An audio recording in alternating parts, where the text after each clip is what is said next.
할렐루야. 빛소청 청년부 예배 오신 여러분을 진심으로 환영합니다. 우리 예배드리기에 앞서 우리 다 같이 기도하심으로 예배를 시작하도록 하겠습니다. 기도하겠습니다.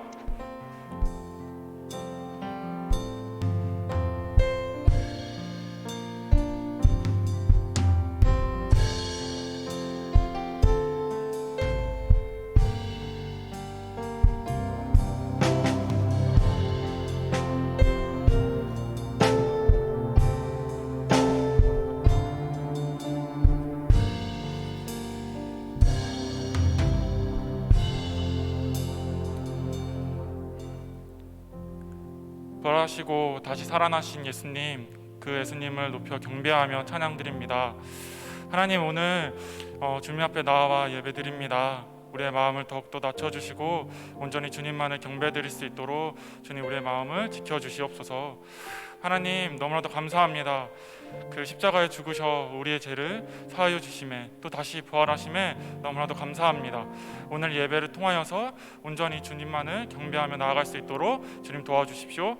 감사합니다. 귀하신 예수님의 이름으로 기도드렸습니다. 아멘.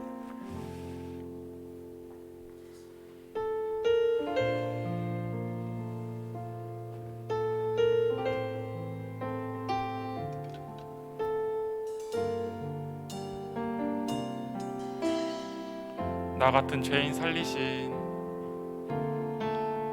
나 같은 죄인 살리신 주 은혜 놀라워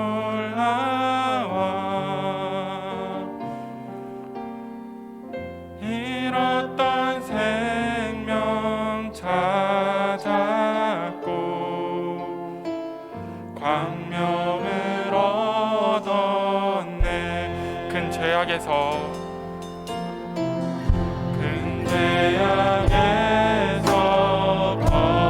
건지신 주 은혜 고마워.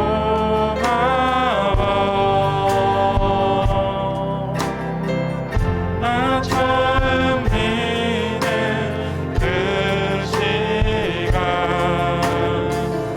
귀하고 귀한 주 찬양, 주 찬양, 주 찬양. 내 마음 다해 주 찬양, 주 찬양. 내 생명 다해. 다시 한번 찬양합시다. 나 같은 죄인 살리신 주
예수님께서 2000년 전 오늘 부활하셨습니다. 부활이고 생명 되신 우리 예수님을 기쁨으로 찬양합시다.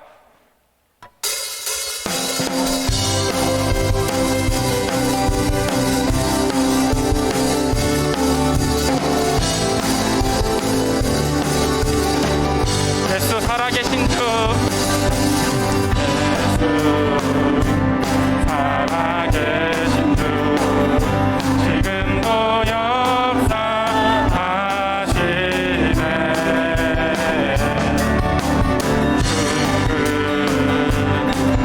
이기신 주, 사망 권세 물리치셨네.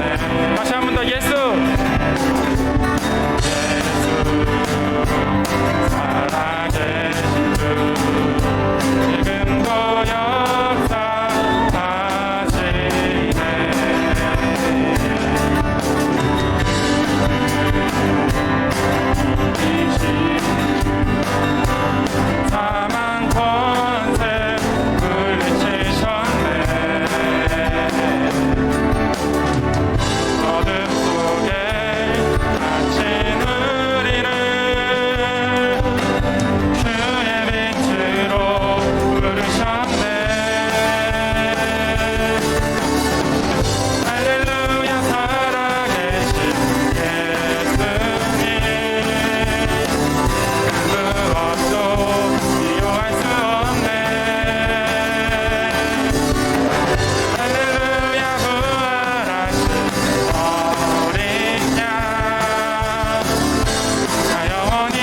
살아있네.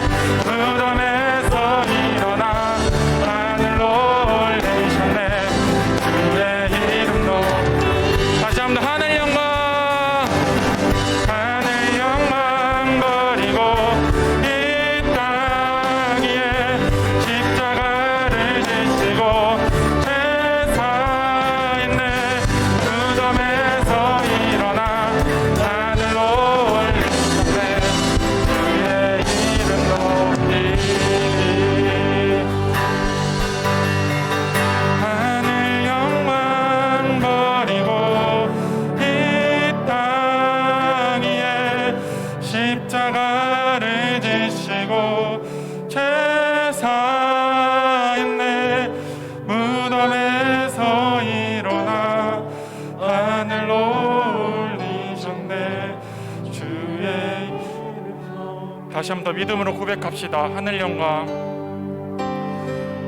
하늘 영광 버리고 이 땅 위에 십자가를 지시고 제사 있네. 무덤에서 일어나 하늘로 올리셨네. 주의 이름 높이리.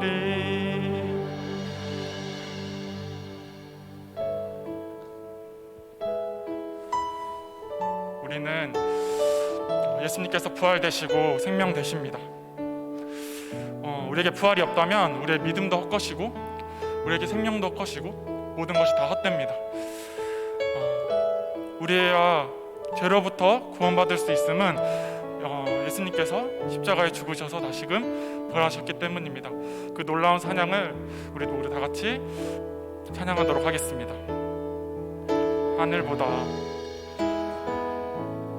하늘보다 높으신 주 사랑, 바다보다 넓으신 그 사랑, 나를 향한 크고 높으신 사랑, 헛되고 그 모든 것 내게서 멀리 거두셨네. 나의 수치 찬양. 다시 한번 더. 하늘보다 높으신 주 사랑, 바다보다 넓으신 주 사랑, 나를 향한 크고 높으신 사랑, 헛된 그 모든 것 내게서 멀리 거두셨네. 나의 수치 찬양되었네. 영원히 감사드리리. 주님의 그대 내 찬양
하나님께서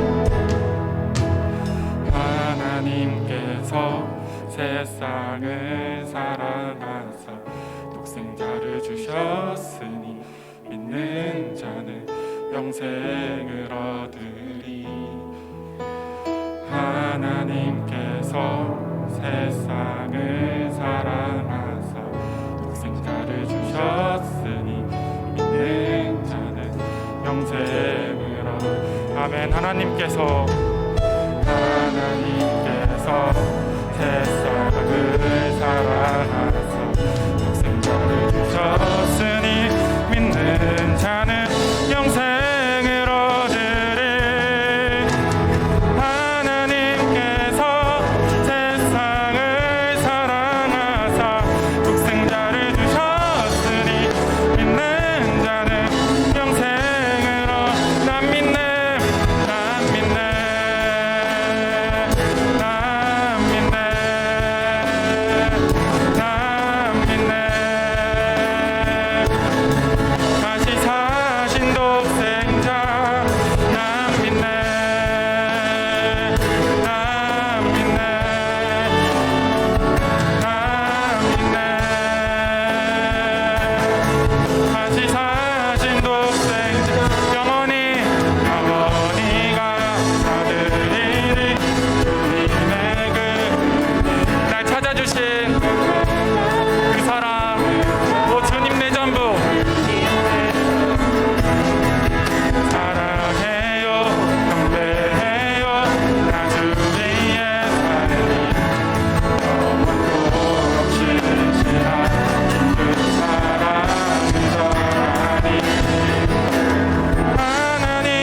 믿네, 난 믿네. 지금 이 시간 다 같이 기도하도록 하겠습니다. 하나님께서 세상을 사랑하사 독생자를 주셨으니 그를 믿는 자마다 멸망치 않고 영생을 얻게 하려 하심이라. 아멘. 하나님께서 이 모든 말씀을 이루시기 위해 자기가 가장 사랑하신 독생자 예수님을 이 땅에 보내주셨습니다. 예수님께서는 생명이 있고 치유가 있고 능력이 있습니다. 우리가 그 예수님을 믿으면 우리에게 생명이 있습니다. 모세가 눕뱀을 들어 그 눕뱀만 바라보며 구원을 얻었던 것처럼 우린 예수님만을 믿으면 우린 구원을 얻습니다. 우리 그 사실에 감사하며 우리가 그 사실을 믿음으로 고백하며 하나님께 나아가겠습니다. 하나님만 온전히 믿으며 살아가겠습니다라고 우리 모두 다 같이 기도하며 고백하도록 하겠습니다. 기도하겠습니다. 찬양합니다. 하나님 그 사랑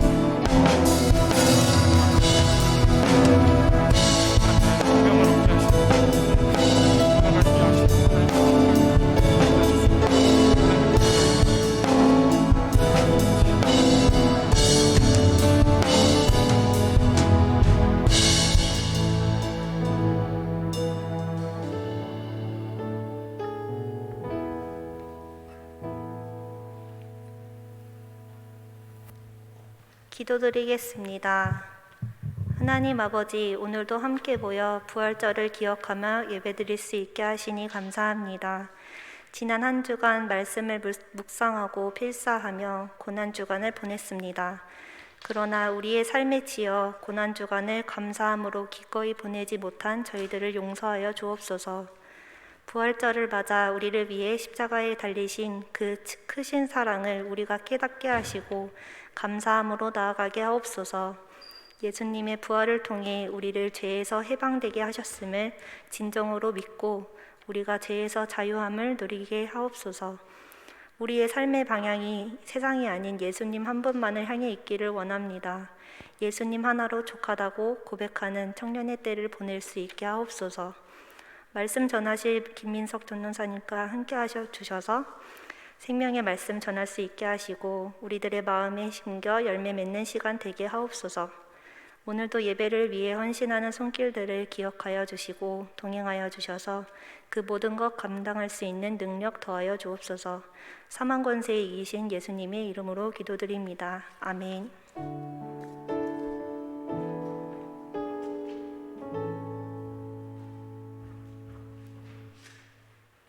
네, 광고하도록 하겠습니다.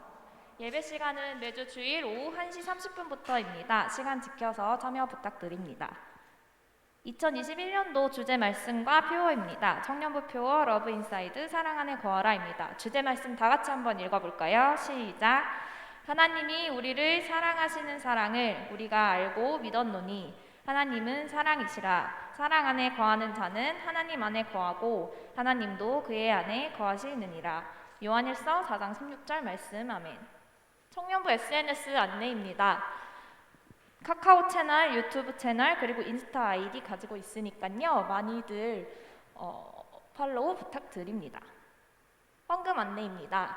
신한은행, 국민은행으로 입금하실 수 있고요. 되도록 현장 예배에 참여하시는 분들께서는 현장에서 직접 제출 부탁드립니다.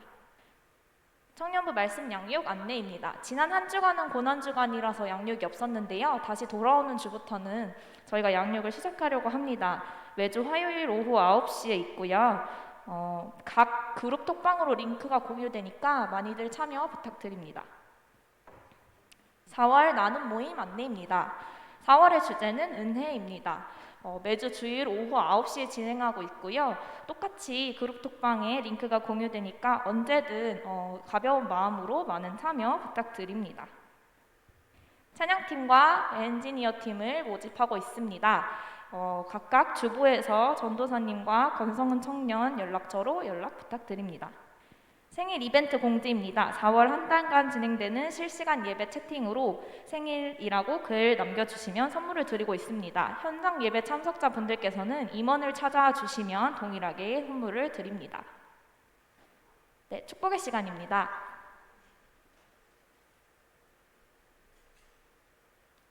축복의 시간입니다.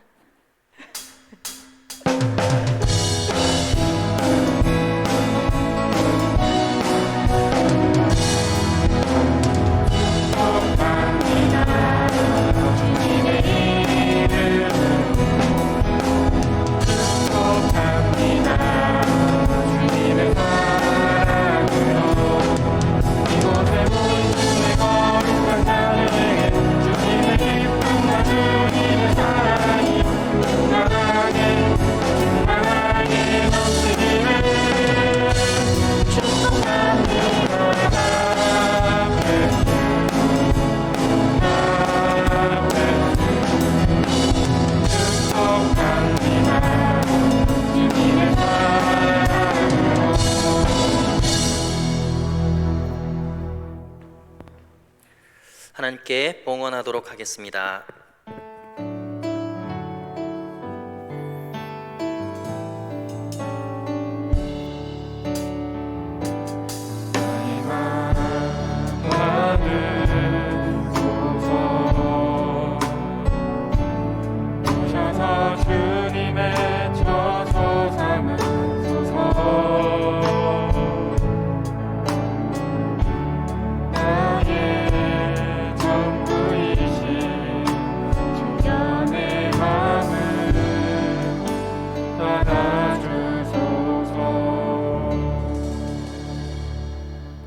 살아계신 하나님 아버지, 예수님께서 부활하신 거룩한 주일 주님의 보좌 앞으로 나아가는 빛과 소금교회 청년들 한 심령 한 심령마다 주의 사랑과 은혜를 부어 주옵소서.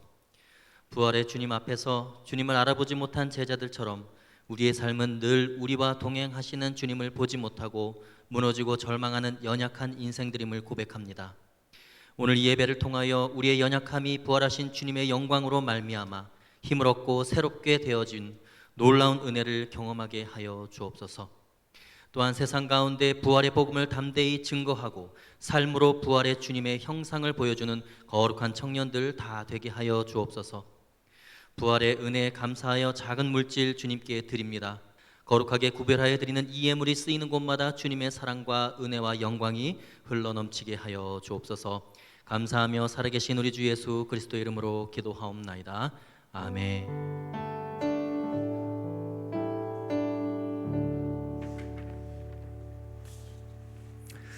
할렐루야, 할렐루야. 네, 우리 하나님께 영광의 박수 올려드립시다. 네, 우리 좌우에 계신 분들에게 인사합시다. 주님께서 부활하셨습니다. 네, 그렇습니다. 네, 다시 한번 인사하겠습니다. 축복합니다. 잘 오셨습니다. 네, 그렇습니다. 축복합니다. 여러분, 잘 오셨습니다. 하나님께서 오늘 우리에게 주시는 말씀입니다. 마가복음 16장 9절에서 11절까지의 말씀입니다. 마가복음 16장 9절에서 11절 말씀, 세 절밖에 되지 않기 때문에 우리 한 목소리로 하나님의 말씀을 함께 봉독하겠습니다. 시작. 예수께서 안식 후 첫날 이른 아침에 살아나신 후 전에 7 귀신을 쫓아내어 주신 막달라 마리아에게 먼저 보이시니 마리아가 가서 예수와 함께 하던 사람들이 슬퍼하며 울고 있는 중에 이 일을 알림해 그들은 예수께서 살아나셨다는 것과 마리아에게 보이셨다는 것을 듣고도 믿지 아니하니라. 아멘. 네, 여러분, 오늘은 부활주일입니다. 그래서 우리가 그동안 여호수아서를 쭉 묵상해 왔는데 잠시 이번 주일은 부활의 은혜라는 제목으로 마가복음을 통해서 여러분들에게 말씀을 선포하도록 하겠습니다. 캠브리지의 학자인 카논 웨스트코트라는 학자가 이런 말을 했습니다. 모든 증거를 종합해 볼 때 그리스도의 부활보다 더 확실하거나 더 정확하게 입증된 역사적 사건은 없다. 그러니까 모든 증거를 종합해 볼 때 그리스도의 부활보다 더 확실하거나 더 정확하게 입증된 역사적 사건이 없다라고 이야기를 합니다. 그래서 캠브리지 대학의 한 학자가 이야기를 한 거예요. 학문을 연구하는 학자의 입장에서 예수 그리스도의 부활만큼 역사적으로 정확하게 입증된 사건이 없다라고 고백을 한다는 것입니다. 그렇다면 증거를 그렇게 중요하게 생각하는 법률가들의 입장에서는 어떨까요? 영국의 법률가인 에드워드 클라크 경이 이런 이야기를 했습니다. 법률가로서 나는 부활 사건에 대한 증거들을 오랫동안 연구했다. 부활의 증거는 결정적이다. 나는 법조계에서 일하면서 이보다 더 강력한 증거를 바탕으로 판결을 내려본 적이 없다.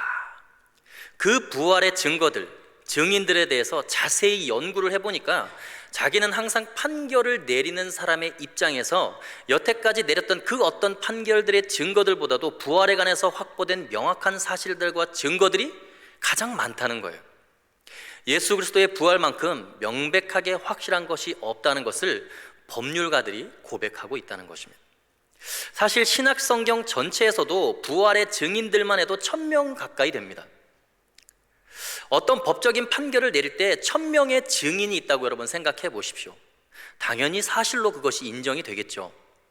그 외에도 부활 이후에 일어나는 엄청난 변화와 역사에 끼친 영향력, 사람들의 변화, 이런 것들을 생각한다면 부활을 배제하고는 역사의 흐름이 설명이 안 되는 것이죠. 옥스퍼드의 학자 토마스 아놀드가 이런 이야기를 했습니다. 나는 지금까지의 인류 역사를 통틀어 그리스도의 죽음과 부활에 대한 위대한 증거보다 더 공정하고 충분한 증거에 의해 입증된 사실을 보지 못했다. 역사적으로 어떤 사건을 기록해 나가고 어떤 사건을 구성해 나갈 때 역사학자의 입장에서 아무리 봐도 자신들이 학자의 양심으로 이것은 사실이다 라고 말할 수밖에 없다는 것입니다. 부활 같은 많은 기록들과 증거들과 증인들이 있는 역사적인 사건들이 또 어디 있겠냐는 것이죠. 사실 우리가 신석기 시대를 연구하면 빗살무늬 토기 하나를 가지고 여러분 별 가설을 다 만들지 않습니까? 역사를 다시 쓰기도 합니다. 근데 사실 이 부활과 예수님의 십자가에서 죽으신 사건 입증에 대한 많은 반대와 방해에도 불구하고 이것만큼 명확하게 증거되고 확실한 진리가 없다라는 것이죠. 여러분들은 예수님의 부활을 어떻게 믿고 계십니까? 예수님이 부활을 했다는 것, 상식선에서 어떻게 죽은 사람들이 살아나냐라고 보통은 이렇게 질문을 합니다. 그것은 질문하는 본인의 수준에서 생각하고 질문을 하기 때문에 그런 거예요. 하나님은 무에서 유를 창조하신 분이십니다. 누워있는 시체 하나 살리는 것 하나님께 뭐가 그렇게 어렵겠습니까? 진흙으로 인간을 만드신 하나님이 죽은 예수님을 다시 살리는 것 하나가 뭐가 그렇게 어렵겠냐는 거예요. 그거 못하는 하나님이라면 저는 절대로 하나님 믿지 않습니다. 천지를 창조하신 하나님이 죽은 사람 하나 못 살려내는 것이 오히려 비정상적인 것이죠. 죽은 나사로를 말씀으로 일으킨 분이 왜 본인을 부활시키지 못하겠냐는 거예요. 부활의 사실성, 과학적 합리성, 이것에 대해서 의심하는 이야기들을 사실은 세상은 더 이상 하지 말아야 합니다. 부활을 의심한다는 것만큼 여러분 무식한 것이 없습니다. 부활처럼 명확한 사건이 없다는 것이죠. 그렇기 때문에 성경은 부활에 대해서 그것을 입증하는 노력이 별로 없습니다. 부활의 의미만을 정확하게 드러내고 부활의 사건을 통해서 하나님의 마음과 뜻을 우리에게 전달하기 위해서 부활의 증인들을 통해서 부활의 내용만 전개해 갈 뿐이지 굳이 부활을 입증하기 위한 여러 가지 노력들을 성경은 하지 않는다는 것입니다. 일반적인 사람들의 상식성과 기대를 아주 다 부숴버리는 독특한 사건이 바로 이 부활 사건이라는 것입니다. 그러면 이 부활 속에 어떤 은혜가 있을까요? 부활 속에 있는 놀라운 하나님의 은혜 그 첫 번째는 존재의 가치를 변화시켜 준다는 것입니다. 인간의 존재의 가치가 변화된다는 거예요. 세상 사람들은 예수 그리스도를 죄인으로 몰아세워서 죄인으로 낙인을 찍었지만 부활을 통해서 예수님이 의인인 것이 완벽하게 드러납니다. 예수 그리스도를 십자가에 못 박고 고문하면서 주님을 아주 비천하게 만들었지만 죽은 후에 부활을 통해서 가장 존귀한 하나님의 아들이었다는 것이 부활을 통해서 입증이 됩니다. 예수님의 존재에 대한 세상 사람들의 평가는 십자가에 달려 죽임을 당했기 때문에 실패자이고 죄인이고 버림받은 자로 평가를 하지만 그분의 존재의 본질이 완전히 다른 거룩한 하나님의 아들이고 창조주인 것이 부활을 통해서 밝히 드러납니다. 그것을 입증하는 것이 부활이라는 거예요. 부활 때문에 그분의 존재의 가치가 완전히 뒤집어집니다. 근데 그 부활의 사건은 예수님에게만 해당되는 것이 아니고 그 부활을 경험한 모든 사람들의 존재의 가치 또한 완전히 바꾸어 놓는 하나님의 의도와 계획이 부활 사건 안에 포함되어 있다는 것입니다. 그것이 부활 사건을 통해서 드러나게 됩니다. 오늘 본문에 나오는 부활 사건의 핵심적인 인물은 우리가 본문을 읽었듯이 막달라 마리아 여인이죠. 그 여인은 어떤 여인인가를 우리가 성경을 통해서 알 수 있는데 복음서에서는 막달라 마리아에 대한 기록이 참 많이 기록되어져 있습니다. 아주 이름을 구체적으로 밝히고 있고 또 그녀가 어떤 여자인지를 명확하게 밝히고 있습니다. 예를 들어서 누가복음 8장 2절에 보면 전에 7 귀신이 들렸던 막달라 마리아라고 그 여인에 대해서 설명하고 있습니다. 그러니까 귀신이 들렸던 여자인데 귀신 한 마리가 아니라 7마리의 귀신이 들렸던 여자라고 성경은 기록하고 있습니다. 근데 예수님의 은혜로 치유를 받고 너무나 감사해서 누가복음 8장 3절에 의하면 자신의 모든 소유를 다 드리고 시간을 드리고 노동력을 다 들여서 예수님과 그의 제자들이 마음껏 복음을 전할 수 있도록 예수님의 공생기간 3년 내내 그들을 열심히 섬겨주었던 그런 헌신된 여자였습니다. 그리고 예수님이 돌아가셨을 때 끝까지 십자가까지 쫓아가서 예수님께서 돌아가시는 그 순간을 끝까지 지켜드리고 앞에서 목도했던 여인입니다. 그리고 그녀는 예수님의 무덤까지 새벽에 찾아갔고 부활한 주님을 첫 번째로 만나는 은혜와 사명을 받은 그런 여자였어요. 9절에 보면 예수님이 부활했을 때 첫 번째로 그녀에게 나타나시는데 그녀에 대한 묘사가 이렇게 기록되어 있습니다. 9절 말씀 함께 읽어보겠습니다. 시작. 예수께서 안식 후 첫날 이른 아침에 살아나신 후 전에 7 귀신을 쫓아내어 주신 막달라 마리아에게 먼저 보이시니. 자, 누구에게 먼저 보이셨다고요? 막달라 마리아. 여러분 그냥 막달라 마리아라고만 성경에 표현하면 되는데 지금 그 앞에다가 굳이 뭐라고 수식어를 붙였어요? 전에 7 귀신을 쫓아내어 주신. 여러분 이것이 아주 독특한 성경의 기록입니다. 하나님의 의도가 아주 명확하게 내포되어 있는 기록이에요. 굳이 여러분 그거 밝힐 필요 없잖아요. 만약에 제가 여러분들 앞에서 누군가를 소개할 때 저희 공동체에 처음으로 예배 드리러 오신 김 누구누구입니다. 그런데 이분은 정신병원에 7번 다녀온 분이십니다. 제가 굳이 이렇게 설명하지 않아도 되잖아요. 여러분, 이것이 누구에게 유익하다고 이렇게 설명을 하는 걸까요? 굳이 7귀신이 들렸던 여인이라는 소개를 불필요하게 지금 성경이 왜 기록하고 있냐라는 것입니다. 그리고 이것이 더더욱 말이 안 되는 이유가 뭐냐면 1절에 이미 우리가 읽지는 않았지만 1절에 막달라 마리아에 대해서 이미 소개를 끝낸 상태예요. 1절을 한번 다 같이 읽어보도록 하겠습니다. 시작. 안식일이 지남에 막달라 마리아와 야고보의 어머니 마리아와 또 살로메가 가서 예수께 바르기 위하여 향품을 사다 두었다가 예수님을 위하여 향품을 준비해 두었던 그런 여자들에 대한 소개인데 거기에 막달라 마리아가 소개되고 있죠. 처음 소개할 때는 아무 이상 없이 막달라 지역의 마리아다, 막달라 지역 출신의 마리아라고 이렇게 그냥 소개를 하고 있습니다. 그런데 여러분, 굳이 9절에서 난데없이 부활한 주님을 만나러 가는 그 장면에서 1절에도 기록하지 않았던 소개를 일부러 끼워 넣었다는 거예요.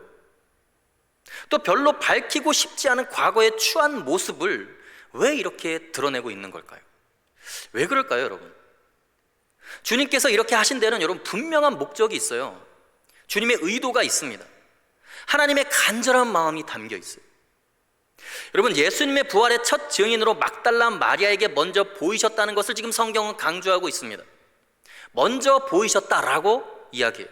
근데 부활의 첫 번째 증인으로 삼아주시고 가서 전하라고 그랬거든요. 근데 그녀를 소개할 때 안 믿는 사람도 사실 성경을 읽을 때 이 대목을 읽을 거 아니에요. 역사의 길이 남을 부분인데 예수님의 부활의 첫 증인으로 선택받은 그 여자를 그냥 막달라 마리아라고 소개를 하면 되지, 굳이 전에 7귀신이 들렸던 여자라고 소개를 해버리면 결국은 부활의 첫 목격자가 귀신 들린 정신병자였다, 제정신이 아닌 여자가 부활의 목격자라고. 그게 정말 믿을 수 있는 얘기인가? 부활 정말 신빙성이 없네. 여러분, 이렇게 생각하게 되지 않겠어요? 세상 사람들이 볼 때? 여러분 같으면 7귀신 들렸던 정신병 걸린 여자의 말을 여러분 어떻게 신뢰하겠습니까? 여러분, 누군가가 법정의 증인으로 채택이 될 때 증인의 자격이 여러분 무엇일까요? 한 여인을 증인이라고 세워서 증언을 들었는데 나중에 그 여인의 병력을 조사해 보니까 정신병원을 7번이나 다녀온 기록이 있어요. 그럼 그녀의 증언이 법정에서 인정이 되겠습니까? 예수님의 부활이라는 가장 중요한 역사적인 사건을, 인류의 구원을 이루어지는, 사망의 권세를 깨뜨리는, 그리고 공간을 초월한, 시간을 초월한 하나님의 창조의 가장 빛나는 모습, 첫 번째 부활체의 모습, 가장 영광스러운 영체인 그분을 증거하는 증인으로 이런 여인을 선택하면 어쩌자는 거예요? 오히려 부활 증거에 방해만 될 뿐입니다. 주님은 왜 그러셨을까요? 주님의 메시지는 명백합니다. 여러분, 지금 주님에게 있어서 자신의 부활 사건의 사실성보다, 역사성보다 더 중요한 것이 뭐냐면 바로 귀신 들렸던 천한 여인 한 명, 이 여인의 존재와 이 여인의 가치라는 거예요. 아무리 세상 사람들이 멸시하고 무시할지라도 부활하신 주님에게는 그녀가 가장 소중하다는 것을 알려주고 싶으신 거예요. 세상 사람들이 미쳤다고 욕을 하고 귀신 들렸다고 손가락질하고, 나중에는요 여러분, 이 막달라라고 하는 말이 유대 사회에서 몸을 파는 창기들의 대명사가 되어버립니다.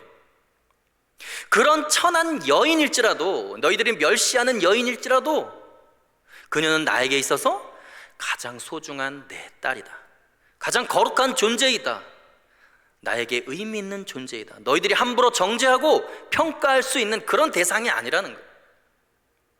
이것이 부활하신 주님이 여러분들을 향한 메시지라는 거예요. 여러분, 하나님께서 부활의 진리를 전하기 위해서 지금 굉장한 모험을 감행하고 있는 거예요. 예수 그리스도의 부활의 능력이 뭐냐면 가장 천한 사람도 가장 존귀히 여김을 받는 것이 부활의 능력이에요. 왜냐하면 부활이라는 것 자체가 그런 상징적인 의미가 있는 거예요. 썩어서 냄새나던 시체 덩어리가 가장 거룩한 영체로 변화되는 것이 부활이잖아요. 그 부활을 믿는다면 그 사람의 과거가 무슨 상관이 있냐는 거예요. 주님께서는 막달라 마리아라고 하는 천한 여자가 하나님 앞에서 얼마나 존귀한 여김을 받고 있는 자인지를 그 부활 사건을 통해서 보여주고 있는 거예요. 부활하신 주님이 첫 번째 증인으로 그 여인을 선택하시면서 인류에게 외치는 말이 뭐냐면 더 이상 막달라 마리아에게 손가락질하지 말아라. 그녀를 귀신 들린 여자로 취급하지 말고 창녀로 취급하지 말고 내가 가장 귀하게 여기는 사랑스러운 내 딸이다. 가장 고결한 하나님의 사람이다. 여러분, 여러분이 가장 예쁘게 꾸미고 화장을 예쁘게 하고 가장 멋있게 차려입으시고 정말 여러분들이 완전히 달라진 모습으로 누구에게 가장 먼저 그 여러분들의 아름다운 모습을 보여주고 싶으세요? 자신의 가장 멋지고 아름다운 모습을 누구에게 가장 먼저 보여주고 싶으십니까? 여러분이 가장 사랑하고 귀하게 여기는 사람에게 당연히 보여주고 싶겠죠. 예수님도 마찬가지예요. 예수님이 부활하신 자신의 그 거룩한 몸을 가장 소중하게 여기는 바로 그녀 막달라 마리아에게 보여주시고 싶으셨다는 거예요. 여러분, 예수님의 부활이 우리에게 의미하는 것은 명백합니다. 그것은 예수 그리스도께서 이 땅에 오셔서 오래전부터 해오던 일이었습니다. 예수님은 죄인의 친구로 오셨어요. 죄인을 의인으로 만들기 위해서 오셨습니다. 마귀의 자녀들을 하나님의 자녀로 바꾸시고 권세를 주시려고 이 땅에 오셨어요. 예수님은 부활 전이나 부활 후에나 한결같으십니다. 천하고 멸시받고 없는 자들을 택하셔서 존귀하게 만드시려고 이 땅에 오신 거예요. 막달라 마리아, 그녀는 우리 모습의 상징입니다. 우리는 성령으로 말미암아 우리 자신의 죄성에 대해서 제대로 깨닫게 되면 여러분, 우리는 제정신으로 세상을 살아갈 수 없어요. 여러분, 우리 자기 자신에 대해서 여러분 좌절하고 절망합니다. 스스로 생각해도 추하고 자격이 없다고 생각하지만 주님은 괜찮다. 너는 나에게 있어서 가장 의미 있는 존재이다. 좌절하지 말고 절망하지 말아라. 너가 얼마나 귀한데 세상 사람들의 평가에 대해서 낙심하지 말고 내가 생각하는 내 자신에 대해서도 절대 거기에 매이지 말아라.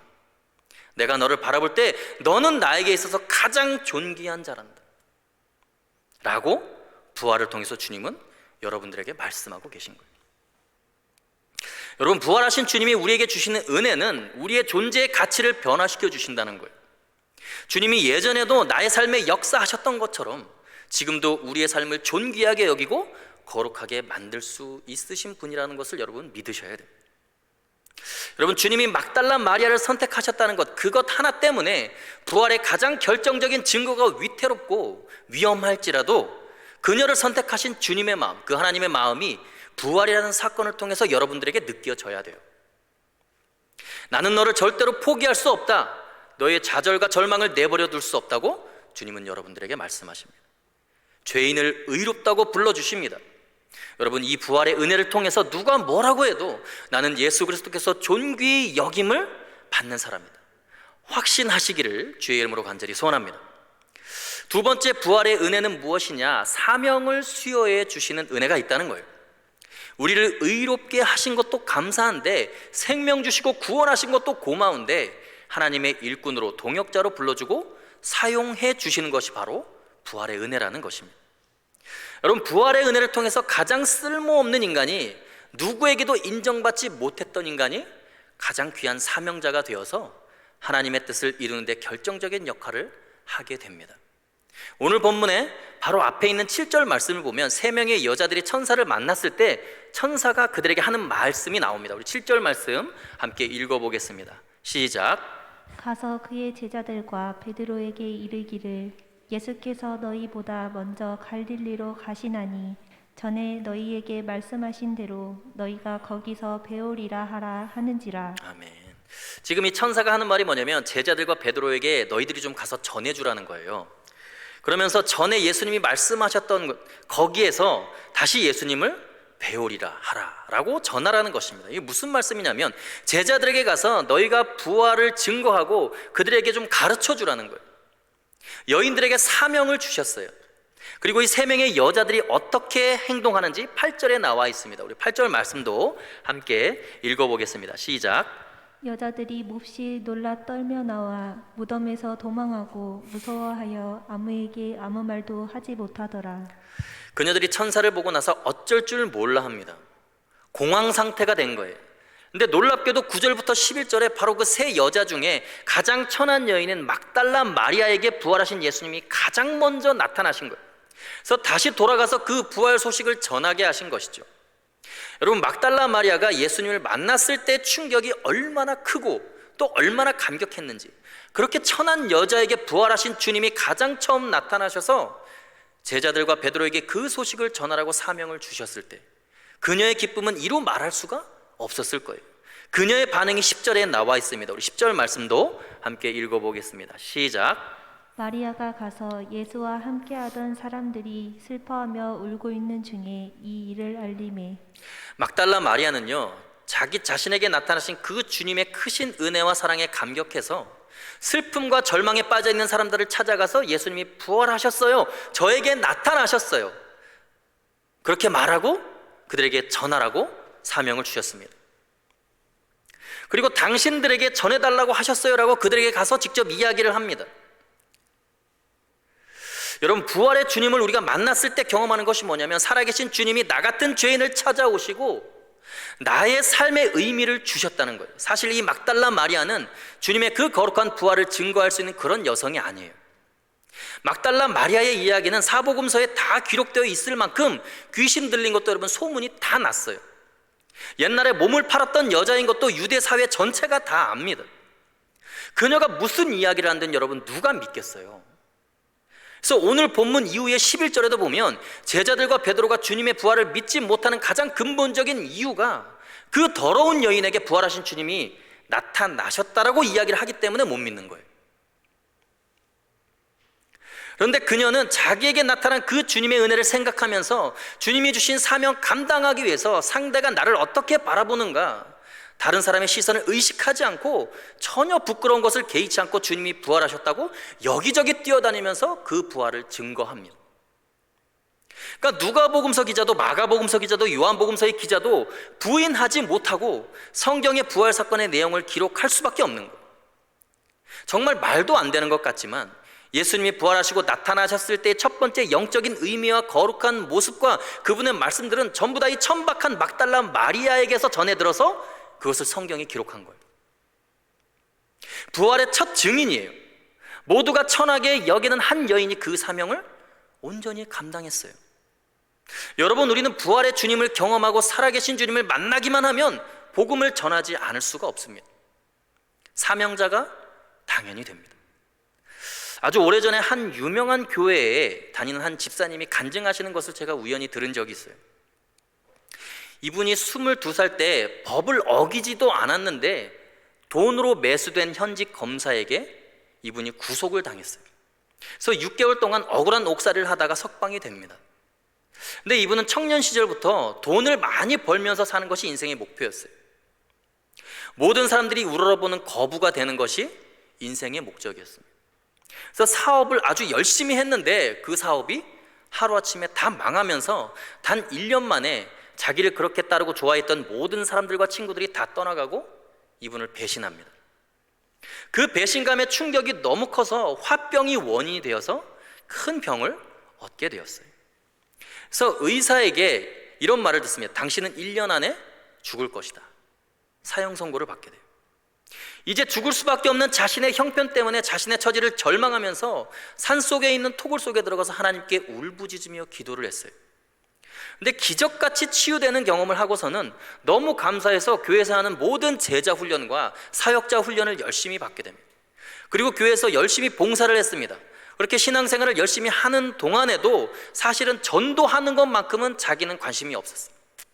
전도하는 것이 오히려 남들에게 폐를 끼치는 무례한 일이라고, 민폐를 끼치는 일이라고 생각을 했다는 거예요. 그런데 그렇게 지내다가 신앙생활을 열심히 하면서 다시 병이 재발해서 급하게 대수술을 하게 됩니다. 그때 하나님 앞에서 통곡을 하면서 한 번만 더 나의 생명을 연장해 주신다면 예수 그리스도의 복음, 그 부활을 증거하는 사람이 되겠습니다. 그렇게 서원을 했다는 거예요. 그리고는 다시 회복이 되어서 전도 폭발 훈련을 받으면서 복음을 증거하기 위해 준비하고 복음을 전하려고 하는데 하나님께서 이분에게 말씀하신다는 거예요. 지금 교도소에 수감 중인 당시에 묻지마 살인으로 유명했던 지존파라고 하는 이 살인마 집단의 한 명 한 명에게 가서 복음을 전하라고. 너무너무 충격적이었지만 하나님께 약속을 했으니 순종해야겠다는 마음이 들었다는 거예요. 그래서 그들이 수감된 감옥을 찾아가는데 그들에게 상담을 해주고 복음을 전했더니 복음을 듣던 그들이 한다는 이야기가 부자 2,000명을 죽여서 영원한 악마로 기록되었어야 되는데 실패한 것이 너무나 억울하다. 내가 나의 친어머니를 죽이지 못한 것이 아직도 후회가 된다. 막 이런 말만 한다는 거예요. 전도하러 갔다가 자기도 모르게 화가 나서 막 욕을 하면서 실망하면서 나왔는데 갑자기 성령님께서 그런 마음을 주셨다는 거예요. 너가 그들을 먼저 사랑하고 그 사랑으로 복음을 전해야 되지 않겠냐. 그래서 성령께서 강권하셔서 다시 그들을 찾아갑니다. 그리고 반복되는 복음 전도, 그것으로 인해서 결국 감옥 안에서 그들이 회개하고 예수님을 믿는 기적 같은 일들이 일어나게 되었다는 거예요. 그리고는 그 놀라운 체험을 하고는 2002년에 다시 피를 토하면서 기침을 너무 많이 해서 병원에 가서 검사를 해보니까 폐암 3기를 지나 이제 거의 4기로 가려고 하는 시점이었다는 거예요. 또 죽을 수밖에 없는 처지에 놓이게 되었습니다. 수많은 사람에게 밤낮 복음을 전하다가 아마 과로로 그렇게 된 것 같아요. 그 순간 어떤 한 사람에게 전화 한 통이 걸려왔습니다. 자기의 남편이 지금 급성 백혈병으로 임종을 맞이하려고 하는데 빨리 와서 남편이 죽기 전에 복음을 좀 전해달라는 간곡한 아내의 부탁이었어요. 본인도 지금 폐암 선고를 받고 이제 죽을 수밖에 없는 상황이라는 것을 아는 순간에 사실은 그 전화를 받자마자 자기 자신의 상황도 잊어버리고 복음을 전해야겠다는 생각에 본능적으로 벌떡 일어나서 한참을 갔습니다. 그리고 1시간 동안 막 열변을 토하면서 죽어가는 사람 앞에서 복음을 전했어요. 근데 결국은 그가 죽기 전에 예수님을 영접했습니다. 근데 복음을 전하는 동안 신기하게 그 1시간을 복음을 외쳤는데도 여러분 기침 한 번도 안 했다는 거예요. 나중에 검사를 해보니까 부활하신 예수 그리스도의 복음을 전하는 동안 이 암덩어리들이 사라진 거예요. 나중에 은혜를 받고 복음을 증거하는데 눈이 점점 좋아지고 22년을 안경을 끼던 사람이 눈이 맑아져서 시력이 1.5가 되었대요. 그러니까 복음을 증거하고 다니면서 몸이 회복되고 회생되는 것을 경험했다는 거예요. 그분이 간증을 직접 제가 들었을 때 사실 충격적이었습니다. 여러분, 우리 인생에 아무것도 할 수 없고 절망하고 있는 그때에 부활하신 주님, 그 생명의 주님을 만나고 그분이 주시는 그 은혜의 복음을 구원으로 그 역사를 이루어가는 그 복음 전하는 사명을 감당할 때 우리의 인생은 전혀 다른 차원으로 우리의 존재가 옮겨지게 된다는 거예요. 천하 막달라 마리아를 아무도 인정하지 않았지만 그녀는 자신에게 맡겨진 부활을 증거하는 사명을 감당하기 위해서라면 아무것도 상관하지 않고 자신의 처지도 상관하지 않고 다른 어떤 것도 중요하게 여기지 않았습니다. 부활한 주님이 나에게 가장 먼저 나타나셨는데 사람들이 나에게 어떤 태도를 보이고 나를 무시하는 것, 나를 어떻게 대하느냐가 무슨 상관이냐는 거예요. 너무너무 기뻐서 감격하면서 복음을 증거하는 위대한 삶을 그녀는 살게 되었습니다. 여러분, 여러분들의 삶이 정말 하나님의 역사에 남는 위대한 삶이 될 수 있는 길이 무엇일까요? 인생에서 성공하는 것입니까? 돈을 많이 버는 거예요? 스펙을 많이 쌓아서 좋은 데 취직하는 것입니까? 7 귀신이 들리고 아무도 거들떠보지 않는 천한 막달라 마리아, 굳이 한 여인에 대해서 성서의 저자들이 복음서에 기록할 수밖에 없었던 그 이유가 무엇이냐는 거예요. 그것은 그녀가 가는 곳마다 그녀는 복음을 전한 거예요. 왜냐하면 3년 내내 예수님 옆에서 봉사하면서 모든 것을 섬겼기 때문에, 헌신했기 때문에 예수님의 말씀과 그분의 행적과 사건을 가장 가까이에서 봤고 가장 잘 알고 있는 사람이 바로 이 여인이기 때문인 거예요. 결국은 성서의 기자들이 부활 사건에 대해서 성서에 기록할 때 무엇을 기준으로 삼아서 기록하느냐, 그녀의 말을 기준으로 삼아서 기록을 한 거예요. 여러분들이 주님과 동행하시고 주의 복음을 증거할 때에 여러분의 삶은 세상의 평가들과는 전혀 다른 차원의 하나님의 생명의 복음을 증거하는 위대한 사명자들이 될 줄로 믿습니다. 그래서 여러분들이 과거에 어떤 삶을 살았냐, 여러분들에게 어떤 핸디캡이 있냐, 세상 사람들이 나를 향해서 어떻게 손가락질하느냐, 내가 내 자신에 대해서 얼마나 절망하느냐가 중요한 것이 아니고 지금 부활의 주님과 동행하면서 주님의 복음을 위해서 하나님의 나라의 영광을 위해서 능력으로 사명자로서 위대한 일을 감당하는 사람이 되는 것이 더더욱 중요합니다. 여러분들 모두가 부활하신 예수를 증거하는 사명을 온전히 감당할 때에만 여러분들의 존재의 가치가 완전히 달라질 수 있어요. 여러분 안에 복음이 있다고 생각할지라도 여러분 전하지 않으면 여러분의 것이 될 수 없어요. 제가 사실 5년 동안 전 30살에 아제르바이잔이라고 하는 이슬람 국가에 선교사로 파송되어 갔습니다. 그래서 5년 동안 무슬림들에게 복음을 전할 때 그 사역을 5년 동안 완전히 감당하고 한국으로 돌아올 때 제가 복음에 대해서 정리한 건 단 하나였습니다. 전하지 않으면 절대로 내 것이 될 수 없다. 그동안 내가 복음을 내 안에 두고 복음으로 나는 구원을 얻었고 생명을 얻었다라고 생각했지만 내가 복음을 전하지 않는다면 여러분, 그것은 절대로 내 것이 될 수 없다. 여러분, 정말 복음이 여러분들 안에 살아 숨쉬기를 원합니까? 복음으로 새로운 삶을 살기를 원합니까? 여러분들의 입으로 선포해야 됩니다. 그래야 여러분들의 것이 되는 거예요. 복음 전한 사명 감당하면서 존귀한 주의 자녀가 될 수 있기를 주의 이름으로 간절히 소원합니다. 세 번째, 부활의 은혜는 가치관의 변화라는 거예요. 이 시대 그리스도인들은 부활한 주님을 만나기 전까지는요, 세속적인 가치관이 자기를 지배하고 있고 그 가치관에 완전히 물들어 있다는 사실조차 잘 모릅니다. 워낙 세상과 하나 되어서 살아왔기 때문에 내가 얼마나 속된 인간이고 얼마나 세상적인 시각으로 하나님의 섭리를 바라보고 사람들을 대하고 있는지 잘 모른다는 거예요. 그 증거가 11절에 나와 있습니다. 우리 11절 말씀 함께 읽어보겠습니다. 시작. 그들은 예수께서 살아나셨다는 것과 마리아에게 보이셨다는 것을 듣고도 믿지 아니하니라. 여기서 그들은 이라고 할 때 여러분, 그들이 누구냐면 베드로와 제자들이에요. 이들은 예수님이 살아나셨다는 것을 믿지를 않았어요. 예수님께서 살아나셨다는 것과 또 그렇게 기록되어 있다는 것을 믿지 않았습니다. 왜냐하면 자신의 상식의 수준, 자기가 알고 있는 과학적 지식의 수준 속에다가 하나님을 꾸겨 넣은 거예요. 자기의 가치관을 바꾸지를 못하는 거죠. 그렇게 주님의 기적을 경험해 놓고도 자기 생각 속에 하나님을 가둬놓고 있는 거예요. 그러면서도 제자라고 스스로를 인식하고 있습니다. 너무나 많은 그리스도인들이 하나님의 능력을 이렇게 자기들의 수준으로 제한합니다. 왜 그러냐? 부활하신 주님을 못 만나서 그래요. 지금 예수님이 살아계신 분이시고 내 옆에 계신 분이시고 지금도 역사하는 분이라는 것을 경험하지 못하고 2000년 전에 십자가에서 죽은 분으로 한 명의 성인 정도로 여러분 생각을 하니까 그럴 수밖에 없는 거예요. 지금 나의 일거수일투족을 보고 계시고 돕고 계시고 붙잡아 주시고 능력으로 역사하시는 살아계신 주님을 경험하지 못해서 그렇습니다. 부활한 주님을 못 만나면 그런 현상이 일어나는 거예요. 더 놀라운 사실, 기가 막힌 사실은 예수님이 부활했다는 것만 못 믿는 것이 아니라 지금 또 무엇을 못 믿냐면 마리아에게 보이셨다는 것을 듣고도 믿지 못한지라. 예수님의 부활을 못 믿었다라고만 말하지 않고 무엇을 못 믿었다는 거예요? 예수님의 부활을 못 믿었다는 것은 마리아가 이야기했기 때문에 못 믿었다는 거예요. 마리아에게 예수님이 나타나셨다는 것을 절대로 믿지 못한다는 거예요. 여러분들 생각에는 왜 제자들과 베드로가 못 믿었다고 생각하세요? 예수님이 부활을 했다고 여러분 칩시다. 그런데 지금 마리아에게 나타나셨다는 사실, 그것을 왜 못 믿는 거예요? 그 이유가 뭐예요? 여러분들 생각에는 어때요? 예수님이 부활을 하셨습니다. 그러면 여러분들 생각에는 가장 먼저 누구에게 나타나셨을 것 같아요? 수제자 베드로, 아니면 예수님과 친분이 있었던, 친하게 지냈던 사람들, 제자들. 막달라 마리아, 너처럼 하찮은 존재에게 왜 예수님이 나타났겠냐?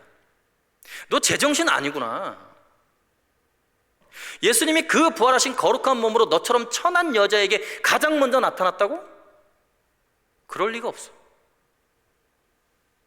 여러분, 이 전제가 뭐예요? 인간을 차별하고 있는 거예요. 귀한 사람과 천한 사람을 구별하고 있는 거예요. 죄인과 의인을 구별하고 있는 거예요.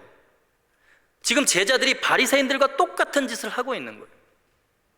사람의 태생이 다르고 질이 다르고 수준이 다르다라고 여기는 거예요. 여러분, 이것이 가장 큰 문제입니다. 예수님의 부활을 정말 경험해보지 못한 사람은 기본적으로 자기 자신이 천한 존재가 거룩한 존재가 되었다는 사실을 믿지 못해요. 자기 자신에 대해서 그렇게 믿지 못하니까 다른 사람도 예수님의 십자가에서 죽으시고 부활하심으로 거룩하고 소중한 존재가 되었다는 것 또한 믿지 못합니다. 그러니까 세속적인 가치관과 기준으로 자기도 평가하고 다른 사람들도 평가해요. 얼마나 많이 배웠냐? 얼마나 많이 소유했냐? 얼마나 많이 헌신했냐로 자기 자신도 평가하고 다른 사람도 평가합니다. 세속화되어 있어요. 여러분, 복음의 본질이 무엇입니까? 의인은 없나니? 하나도 없도다. 모든 사람이 죄를 범했다라는 거예요. 그래서 로마서 전체의 핵심 주제가 오직 믿음으로 구원을 얻는다는 거예요. 그것으로 사람들이 여러분 다 알고 있어요. 로마서의 핵심 주제가 그거라는 걸. 근데 여러분, 오직 믿음으로, 여러분 사실 로마서의 핵심 주제는 그게 다가 아닙니다. 믿음은 목적이 아니라 신앙의 가장 베이스예요. 여러분, 가장 기본입니다. 구원을 얻으려면 여러분 믿음으로밖에 안 된다는 거 우리는 다 알고 있잖아요. 그러면 왜 구원을 얻으려면 믿음으로밖에 안 되느냐, 이것을 설명하려면 로마서의 진짜 기록 목적을 알아야 돼요. 그것은 믿음이 아니라 차별철폐에 있다는 거예요. 행위로냐, 무슨 노력으로냐, 지식으로냐, 아니다. 오직 믿음으로다. 이 말은 그 어떤 사람도 믿음으로 구원받는 것에 대해서는 차별이 없다는 거예요. 이게 가장 기본적인 전제입니다. 하나님의 은혜 외에는 구원받을 길이 없다. 다 똑같은 죄인이기 때문에. 그래서 바울은 그렇게 고백합니다. 그리스도 예수 안에는 남자나 여자나 종이나 자유인이나 유대인이나 이방인이나 모두가 다 똑같은 처지다. 구별이 없고 차별이 없다. 이것이 복음의 목적이고 핵심이에요. 하나님이 왜 반드시 믿음으로만 구원을 얻게 하셨냐면, 행위로 구원받으면 차별이 생기거든요. 누구는 많이 헌금하고, 누구는 많이 봉사하고, 누구는 열심히 고행하고 수행하고, 누구는 거룩하게 살고, 그런 기준으로 구원을 얻는다면 십자가의 능력으로가 아니라 자신의 능력으로 얻는 거예요. 부활하신 주님이 지금 보여주고 싶으신 것이 무엇이냐면, 그 차별을 없애려고 일부러 부활의 사실성과 역사성이 의심을 받고 위기를 겪을지라도 그 천한 여인 막달라 마리아에게 가장 먼저 부활의 역사를 보여주시고 드러내신 이유, 그것이 부활이 전해지는 데 있어서 천박한 막달라 마리아나 수제자인 베드로나 뭐가 다르냐는 거예요. 막달라 마리아는 예수님을 부인하지 않고 끝까지 골고다 언덕에 예수님의 십자가 밑에까지 갔습니다. 그런데 수제자인 베드로는 부인하고 도망갔어요. 그런데도 불구하고 베드로와 제자들은요, 막달라 마리아, 너 같은 천한 여자에게 예수님이 나타날 리가 없어. 너 같은 더러운 인간에게 거룩하신 부활의 주님이 어떻게 나타날 수가 있냐고 그런 손가락질을 하고 있으니, 본인이 얼마나 죄인이고 자격 없는 인간인지를 제자들이 아직까지 모르는 거예요. 어부들, 세리들, 세상에서 가장 밑바닥에 있는 천한 인생들 불러다가 은혜 베풀어서 스스로 자랑할 것이 없게 하기 위해서 사도로 삼아 놨더니, 그 인간들이 예수님 부인하고 저주하고 도망간 주제에 막달라 마리아한테 너 같은 인간에게 나타날 리가 없다고 그렇게 또 차별을 하고 있으니 이 시대의 기독교가 무너질 수밖에 없는 거예요. 복음을 모르는 거예요. 복음의 본질이 뭐냐는 거예요. 부활을 통해서 주님이 보여주고 싶으신 건 막달라 마리아나 너희나 차별이 없다는 거예요. 아니, 너희들이 천하게 여기는 그 여인이 오히려 너희의 스승이다. 사도 위에 사도로 삼아서 부활의 증거를 사도들에게 가르치게 하신 거예요. 그 당시 2000년 전에 교권주의를 완전히 무너뜨리는 말이에요. 여러분, 부활의 가장 핵심적인 메시지가 뭐냐면, 이 부활 사건을 통해서 가장 천한 여인에게 나타나셔서 이런 사명을 주신 이유는 복음은 차별이 없다는 것을 말씀하기 위함이에요. 모두 다 존귀하게 여김을 받는 것이 부활의 은혜입니다. 복음의 본질이에요. 여러분, 예수님이 왜 십자가에 못 박혀 죽임을 당하셨느냐, 그것은 예수님이 외치신 복음의 성격이 차별을 철폐하는 복음이었기 때문에 그래요. 죄인의 친구라는 별명을 얻고 가장 천하고 더럽다는 여김을 받는 그런 부류의 사람들과 함께 하셨습니다. 그들을 거룩한 하나님의 자녀들로 대우해주고, 누가 나의 모친이고 형제 자매냐, 그 누구도 아니다, 하나님의 뜻대로 행하는 이들이다 하면서 죄인을 높여주셨어요. 그러니까 그 당시에 세속적인 권력을 가진 사람들, 종교적인 권위의식을 가진 사람들, 하나님 앞에서 스스로 의롭다고 생각했던 사람들이 견디지를 못하는 거예요. 그러니까 예수는 반드시 죽여야 되는 대상이에요. 제거해야 되는 대상. 복음은 권위주의로 굳어져 있는 공동체와 사회를 뒤집어 엎는 혁명입니다. 자신들이 세워놓은 권위의 질서를 무너뜨리니까 예수는 반드시 없어져야 되는 거예요. 그게 바리새인들과 서기관들과 대제사장들이 했던 짓입니다. 기독교의 복음은 가장 개인적인 믿음으로 구원을 얻는 것인 동시에 사회 전체를 개혁하는 가장 강력한 힘입니다. 어떤 사회도 기독교의 복음이 들어가면 여러분 뒤집어지지 않을 수가 없어요. 여러분 인생도 마찬가지예요. 여러분의 인생이 아직 예수로 뒤집어지지 않았다면, 아직도 세속적인 가치관이 지배하고 있다면 그 인생에 복음이 없는 거예요. 여러분, 우리가 예수님을 믿을 때 이 놀라운 복음의 능력 안에서 하나님이 주시는 자유함을 누려야 합니다. 예수님을 알지 못하는 자들에게 그 복음과 부활의 기적을 경험해야 합니다. 복음을 들으면 가치관의 변화가 반드시 일어나게 되어 있어요. 부활하신 예수님을 제대로 만날 때 일어나는 아주 전형적인 현상입니다. 달라스 신학교의 명예교수인 하워드 핸드릭스라는 분이 이런 말을 했습니다. 하나님은 더 많은 스타가 아닌 더 많은 종들을 찾으신다. 여러분, 청년 시절에 세상의 스타가 되려고 하지 마십시오. 하나님의 종이 되어야 합니다. 그러면 하나님이 알아서 높여주실 줄로 믿습니다. 존 에버럿이라는 유명한 기독교 지도자가 이런 말을 했습니다. 자신이 지옥에 가는 것이 마땅하다는 사실을 먼저 확신할 때까지는 어느 누구도 결코 천국에 들어갈 수 없다. 자신이 지옥에 가는 것을 마땅하게 여기고 확신하기 전까지는 그 누구도 천국에 못 간다는 거예요. 우리는 은혜로 구원을 받은 거예요. 그래서 가치관이 바뀌어야 합니다. 세상의 가치관은 끊임없이 사람을 구분하고 인간을 다르게 대하는 그런 세속적인 가치관이에요. 우리는 거기서 복음의 힘으로 벗어나야 돼요. 우리 빛과 소금교회 청년부에 오는 모든 청년들은 차별 없는 기쁨을 맛보아야 합니다.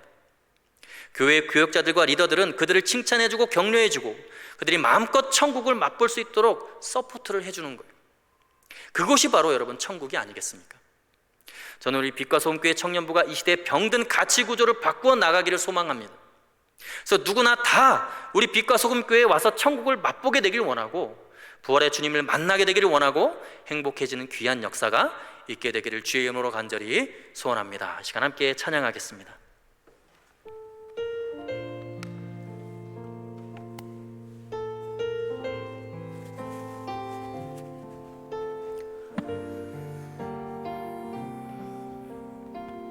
나 같은 죄인 살리신, 나 같은 죄인 살리신 주 은혜 놀라워,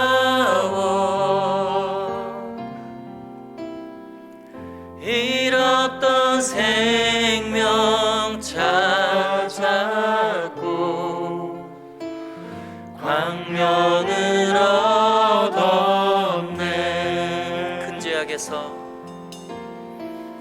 큰 죄악에서 건지신 주의 고마워.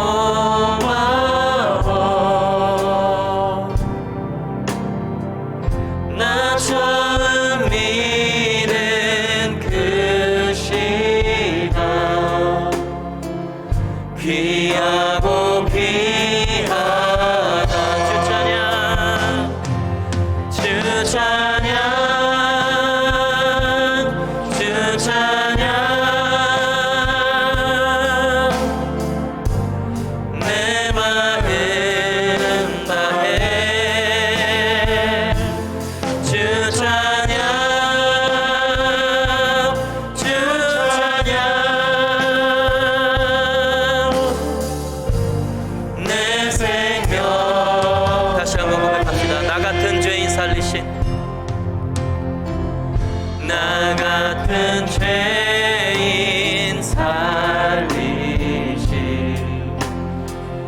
주의 놀라워, 잃었던 생명 찾았고 광명을 얻었네. 큰 죄악에서 건지신, 큰 죄악에서 건지신 주의 고마워. 나 처음 믿은 그 시간 귀하고 귀한. 주님을 바라보시면서 주 찬양, 주 찬양, 주 찬양.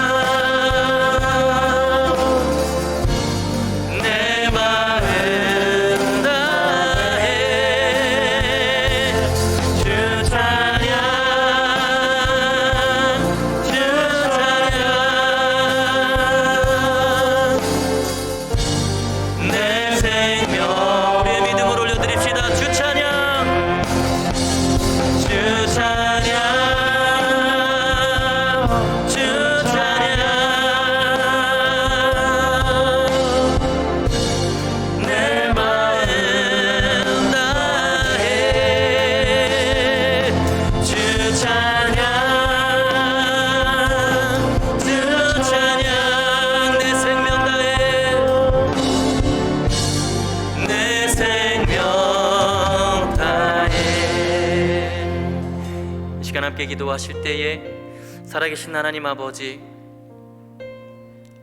우리를 살리기 위해, 우리의 생명을 주시기 위해 주님께서 십자가에 달리시고 3일 만에 부활하셨다는 그 크신 은혜를 기억하게 하여 주옵소서. 하나님, 그 부활의 능력으로 말미암아 나의 삶이 새롭게 되어지기를 원합니다. 하나님, 그 부활의 능력으로 말미암아 나의 인생의 존재의 가치가 변화되어지며 내가 가지고 있는 세속적인 모든 가치관이 부서지고 깨어져서 주님만을 바라보는 믿음의 시선이 생길 수 있도록 하나님, 나의 삶을 붙들어 주옵소서. 나의 삶 가운데 역사하여 주옵소서라고 이 시간 하나님 앞에 우리 자신을 온전히 올려드리며 함께 합심하여 기도하며 나갑시다. 살아계신 아버지 하나님, 역사하여 주옵소서. 주님 한 분만을 바라보며 나가게 하여 주시옵소서. 우리에게 부활의 은혜를 허락하시고 새로운 생명을 주신 그 주님의 이름을 담대하게 선포하며 나가는 청년들이 되게 하여 주옵소서. 하나님, 내가 삶의 자리 가운데서 무너져 있을지라도, 절망하고 있을지라도, 좌절하고 있을지라도 주님의 그 부활의 소망을 하나님 나의 가슴에 품고 담대하게 그 부활을 증거하는 청년들 될 수 있도록 아버지 역사하여 주옵소서.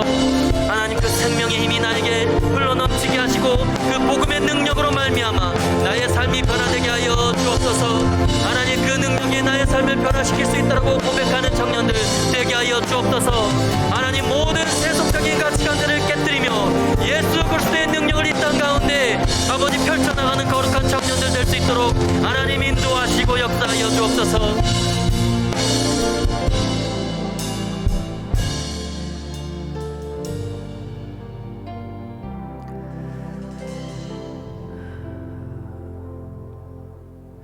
살아계신 하나님 아버지,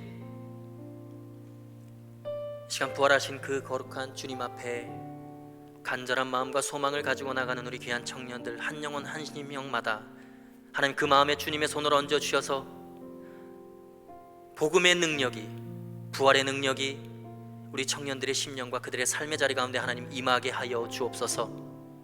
하나님, 연약한 우리의 삶 가운데 찾아오시는 그 주님, 부족한 우리의 심령 가운데 은혜로 채워주시는 그 놀라운 주님의 부활의 능력으로 말미암아 다시 한번 우리가 새로운 부활의 소망을 가지고 새로운 힘을 얻고 독수리가 날개쳐 올라가는 그 기쁨과 자유함을 맛보는 청년들 될 수 있도록 하나님 역사하여 주옵소서.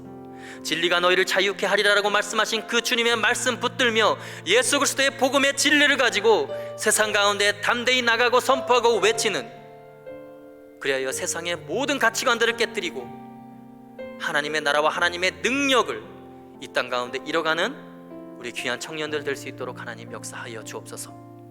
하나님, 새롭게 시작될 한 주간의 삶 또한 주님 손에 올려드립니다. 하나님, 그 순간순간마다 그 시간마다 하나님 주님의 능력이 채워지게 하시며 우리의 삶을 주님의 복음으로 변화시켜 주셔서 남은 한 주간의 삶 또한 하나님 앞에 온전히 귀하게 올려드리는 그런 귀한 청년들의 삶이 될 수 있도록 아버지 역사하여 주옵소서. 그렇게 우리의 삶을 이끌어 가시고 행하실 예수 그리스도의 이름으로 기도하옵나이다. 아멘. 할렐루야. 우리 하나님께 영광의 박수 올려드리겠습니다. 네, 우리 주기도문으로 모든 예배를 마치겠습니다. 하늘에 계신 우리 아버지, 아버지의 이름을 거룩하게 하시며 아버지의 나라가 오게 하시며 아버지의 뜻이 하늘에서와 같이 땅에서도 이루어지게 하소서. 오늘 우리에게 일용할 양식을 주시고 우리가 우리에게 잘못한 사람을 용서하여 준 것 같이 우리 죄를 용서하여 주시고 우리를 시험에 빠지지 않게 하시고 악에서 구하소서. 나라와 권능과 영광이 영원히 아버지의 것입니다. 아멘.